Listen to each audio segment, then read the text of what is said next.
celebration of our graduates from the Department of Biostatistics, University of Washington. It's really a remarkable place, a department that is second to none, with a faculty that's extraordinary, in the top 3 in the world by probably any criteria, and with outstanding graduate students. I still think they're the top GREs for incoming graduate students throughout the university every year. So it's a delight for me to be able to share some thoughts. Do I have 90 minutes? Or? Sure, I'll pare it down a little bit.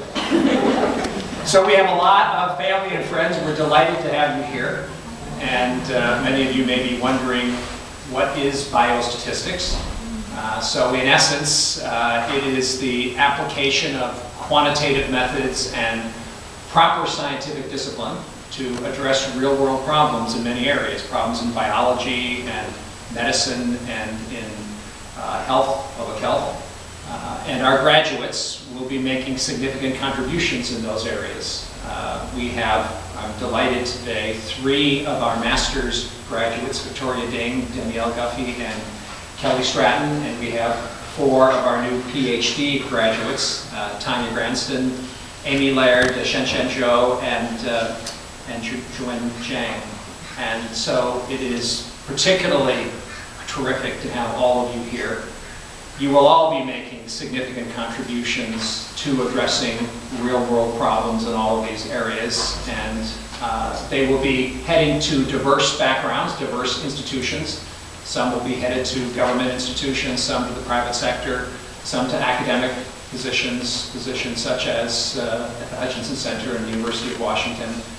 So we are truly excited, and while this is certainly a very special day for them, it's also very special for families and friends of our graduates. Just for a moment, could everyone that's here today as a family member or as a friend of a graduate please stand? So congratulations to all of you.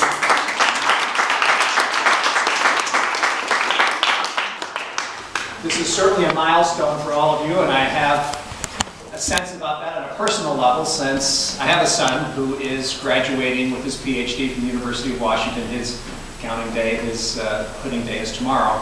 So it's clear, just from a personal perspective, how important these events are to parents, but to more broadly to all the family and to all the friends. So congratulations not just to our graduates, but to all of you who are here.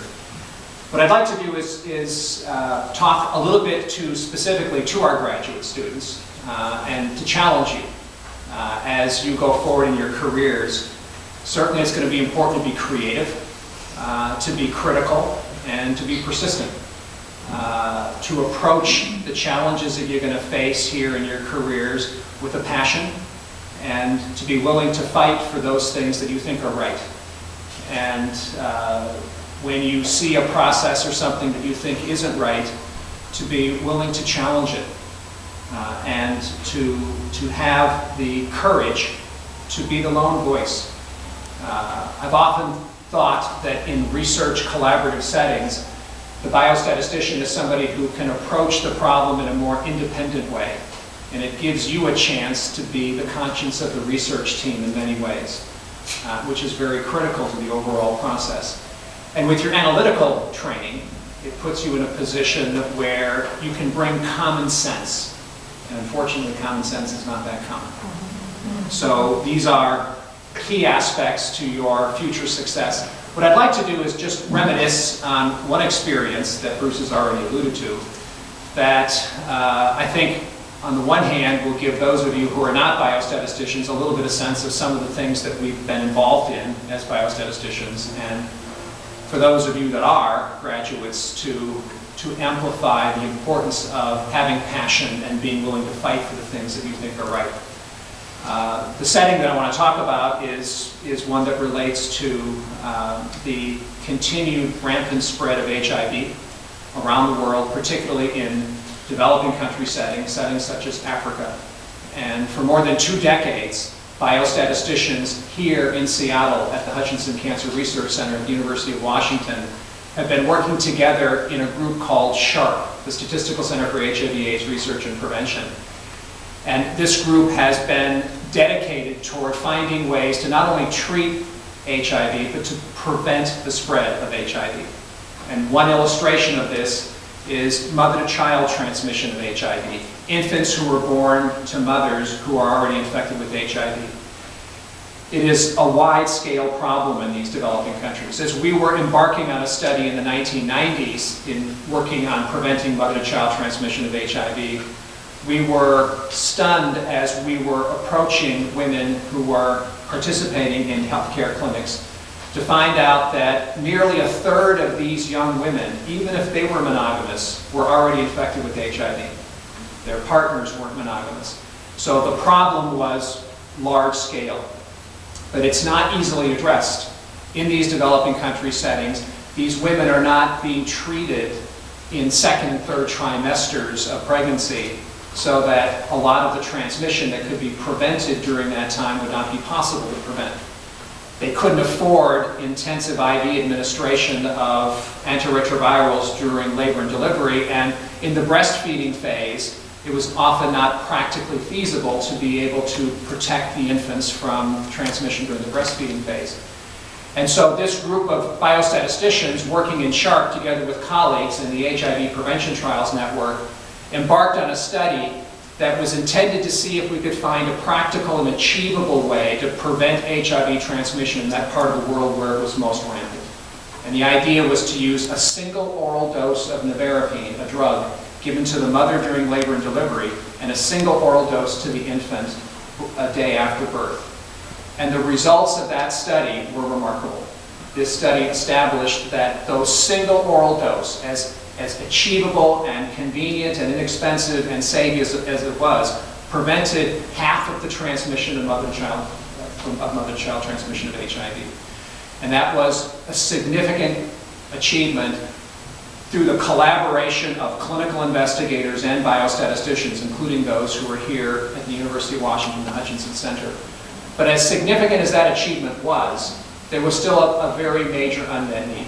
And that unmet need was characterized by the fact that still half of the transmissions weren't being prevented. Furthermore, many of these infants who did in fact survive without being infected were orphans because their parents had died of HIV infection. And so about 6 to 10 years ago, this same group in SHARP, working together with other clinicians in the HPTN, embarked on a study that was looking at trying to prevent heterosexual transmission of HIV. And so, in essence, the concept was, while antiretrovirals are not broadly available in countries like Africa where they're hugely needed, if we could bring in those antiretrovirals and treat the infected people, would it not only benefit those who are infected, but would reduce their viral load in ways that would prevent the spread of the infection to their partners. So this study was initiated about 6 or 7 years ago. It was a large-scale and expensive trial, particularly with government resources as limited as they are. But the study was underway, and the results were, in fact, hopefully going to be obtained in the not-too-distant future.